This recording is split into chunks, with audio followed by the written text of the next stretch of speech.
and becomes extinct. Educated himself in imbecility, becomes so educated and so idiotic at the same time. Aldous Huxley, writing in the 1940s, as a skeptic said, "We are living today not in the delicious intoxication of the early successes of science, rather in the grisly morning after, where it has become quite apparent that what science may have actually done is to introduce us to improved means in order to obtain hitherto unimproved or rather deteriorated ends. What science may have done is increased our methods for ultimately contemptible goals." So if thinkers and philosophers raise this issue of human destiny, while at the same time not really knowing what is the meaning of human essence, it's a quandary of unimaginable proportions. How do we deal with it? How do we respond to it? You know, we can respond to it from theological terms, and the world's religions will pitch in. Hinduism may make you equal with the divine in its pantheistic worldview. Islam may make you so distant from the divine that you wonder if there's ever a bridge between the totally transcendent God and a minute, finite human being. Christianity may confer upon you the imago Dei, the image of God, which tells you that you have that propensity for moral movement and direction, but you still cannot lift yourself up by your own moral bootstraps. All these definitions may come, and when you and I are alone in our rooms, we ask ourselves the question, what does life really mean? I heard today while we were driving in here that over 100 people chose to take their lives by jumping in front of a train in Belgium last year. Japan records a very high number of suicides. As a matter of fact, my own journey to Christ began on a bed of suicide when I was 17 years old. Why? Because I could not find any meaning in life or any explanation. You see, when you go through the history of thought, you go into maybe from the 11th to the 14th centuries, you're dealing with the philosophy that moved towards rationalism with a capital R. Man was going to become the measure of all things by human reason alone. That mathematics was the only indubitably certain discipline. But you moved beyond that, and you realized that as the Renaissance and the Enlightenment came, man was indeed going to become the measure of all things, but nobody said which man. He was going to strive to get there. Then you arrived in the 18th century, and people like David Hume, the Scottish philosopher, and others were looking for certainty and said it was only ultimately in the empirical worldview, by the ways of scientific measurement, that we would find out what was true. So from rationalism with a capital R, we went to the empiricist who was going to define life. After the empiricist had done his work in the 1900s, nihilism came to be, the philosophy of unyielding despair. And on the heels of that came existentialism, will to power, will to passion, will to meaning, that in the face of despair, you choose to arrogate to yourself whatever meaning you want to follow, a la Jean-Paul Sartre and Albert Camus and the rest of them who became very popular existentialist writers. So from rationalism to empiricism to existentialism, and now where are you and I? In the world of postmodernism, which debunks all of these and arrives at categories of no truth, no meaning, no certainty. Language itself is questioned, whether the author reserves the right to fuse the word with a rightful meaning, or the reader reserves the right to interpret the author in any way he or she chooses. So meaning is tossed up into the winds, and you grab the grains that you really want, moving from the mathematical, indubitable uncertainty through the laboratory to man becoming the measure of all things, and will to passion and power, ultimately, that none of these have absolute points of reference. You have to find it in your own way and in your own time, and that's where the postmodern worldview is. But nobody really wants a postmodernist for a pilot. Yeah, I know my instruments say 10,000 feet, but why believe the instruments? I have a feeling it's not 10,000 feet. There are absolutes. There are unshakable absolutes. So what I want to do, ladies and gentlemen, in the time that we have this morning, or this evening, it's morning for me. I've just flown in from Thailand last night, and it's a 12-hour difference. I looked at it here, and it's actually 2 a.m. for me. So I might sound like that as well. But you move into these categories and you ask yourself the question, what is meaning? How do I find it? Some years ago in Western Canada, in the city of, I won't name the city, it was in Midwestern Canada. There was a packed audience, and a woman from my part of the world was sitting in the front row every night. And she would take notes, copious notes, as I would speak. And I wondered what she was really writing. Very heavily into her notes. And on the last night, she came up to me and she said, "Can I talk to you?" I said, "Yes." So we sat down in the front row and she talked. She said, "My husband was a very prominent medical doctor in this city." She said, "I can take you to one street where there are 3 or 4 apartment buildings owned by us. Very well to do." She said, every night he would wake up in the middle of the night, go out and do some rounds. He was a very conscientious doctor. For all the surgeries performed, he would go and check into his patients, come back again about 3 or 4 in the morning, get a little sleep, go back to work the next day and do his surgeries. She said, so on this one night he got up and left, and I didn't think anything of it. She said, I was aware that he had come back because I could sense the kitchen light was on, but it was a usual routine for him, so I didn't do anything. I just went back to sleep. She said, all of a sudden I was awakened with a tremendous thud, a bang, a loud noise. I shook up in bed. I called for my husband. He didn't answer. I got up of bed, walked over to the kitchen, and there he was with his head down on the kitchen table, and I knew something was wrong. I walked over towards him, and he was gone. And in front of him, a note paper with a pen beside it. Some people die natural deaths. Other people, unable to face life anymore, choose to take it. That is my choice. I wish you all goodbye as my family, and I'm sorry I'm leaving you like this. And this Indian woman, crying in the front row of an auditorium, angry at all of this, him leaving her with all the young children to take care of, and all of the affairs that had to be settled. She said, I want to ask you why. Why does anybody do this? I looked at her and I said, I cannot answer that question for you. I didn't even know your husband. It's the first time I'm talking to you. But I will tell you one thing. For many human beings, despair is not a moment, it's a way of life. Despair is not just a moment, it is a way of life. It's true.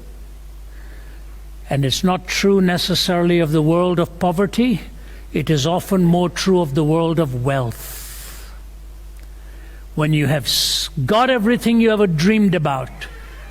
It was Jack Higgins, the award-winning novelist, who was interviewed after his award-winning book, The Eagle Has Landed, was asked the question, what do you now know that you'd wished you'd known as a younger man? He said, I wished I'd known then what I know now, that when you get to the top, there's nothing there. I wished I'd known then what I know now, that when you get to the top, there's nothing there. Can I try and give to you in the simplest terms I can, what are the rudimentary components that bring meaning to life? And it'll start off from the picture in the eyes of a child and ultimately move into the world of an adult. So please bear with me. But these, I believe, are the components needed. So when I talk about meaning in life, I believe these four have a confluence of coming together into a composite, into a whole. They cannot stand in isolation. So if you take any one of these in isolation, it'll implode under its own weight. But you bring them together with the other components and you will see exactly what I mean. So bear with me till I unfold my argument.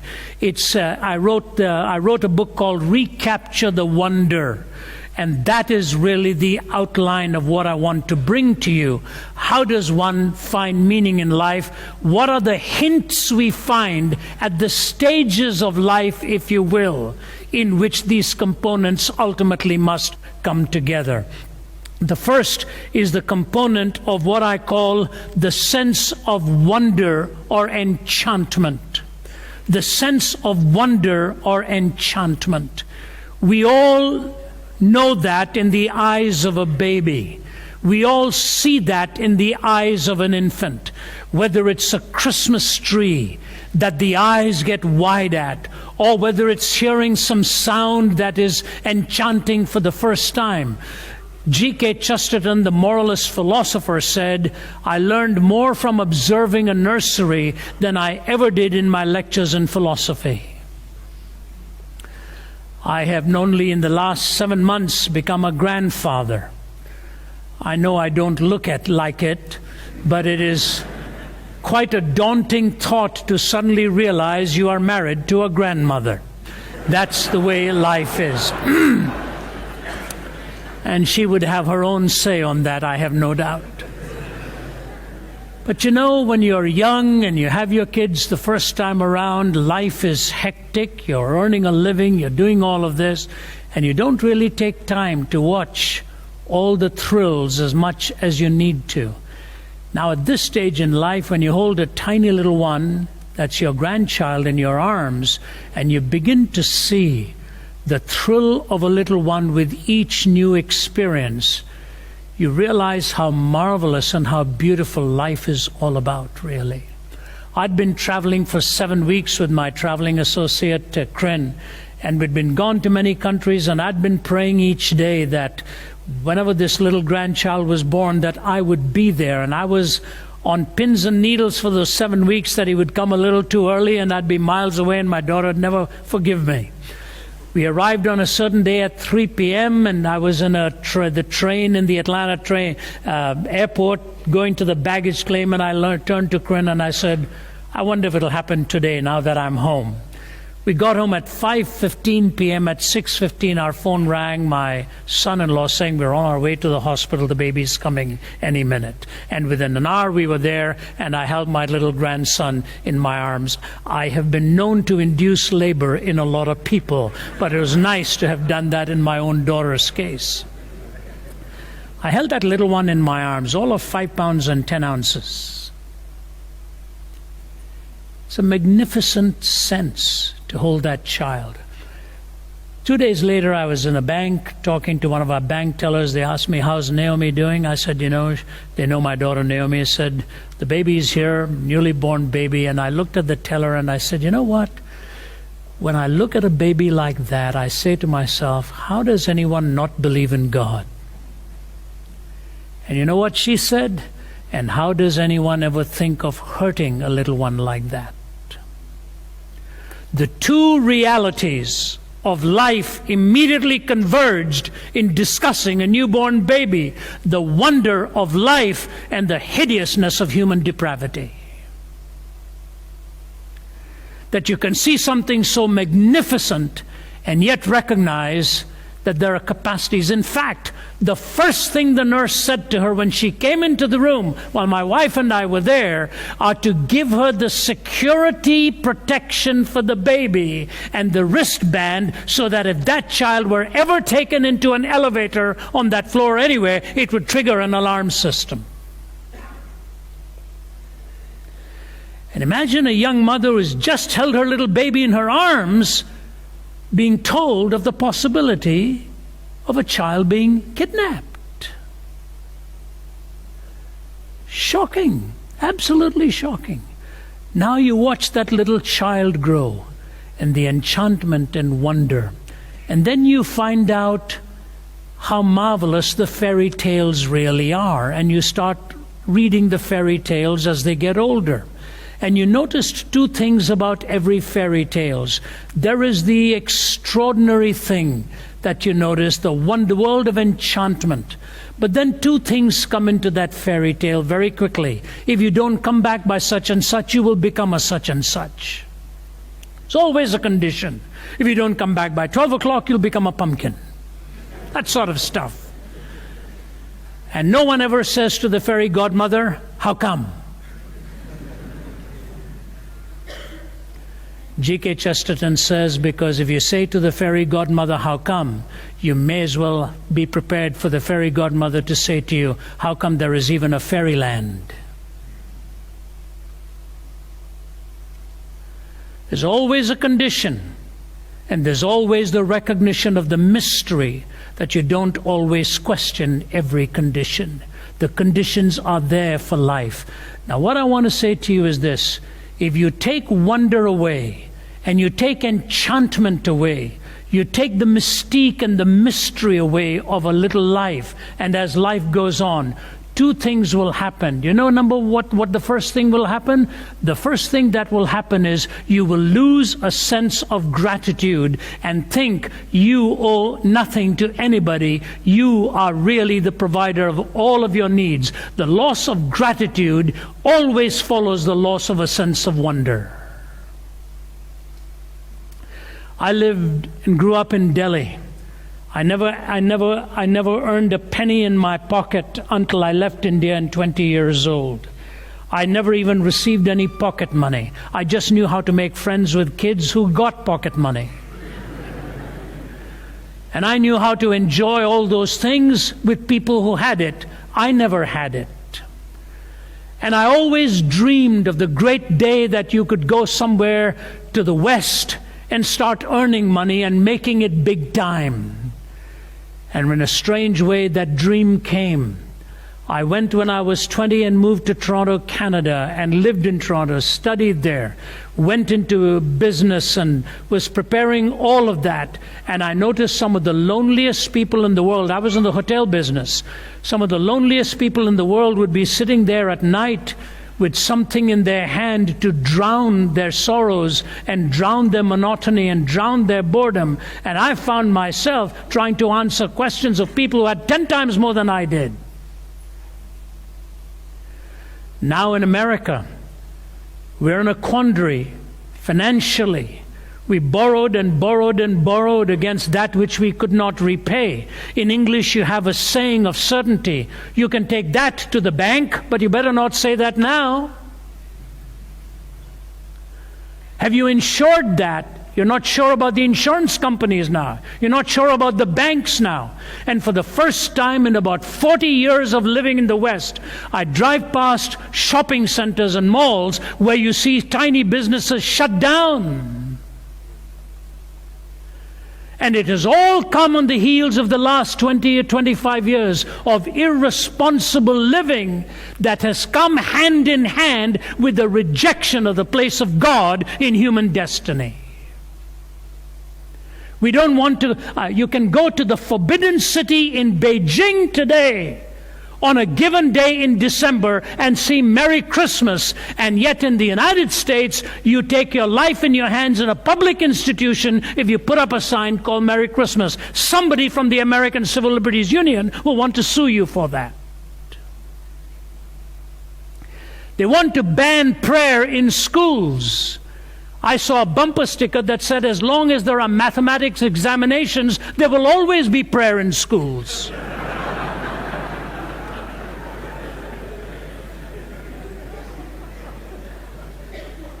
It's true.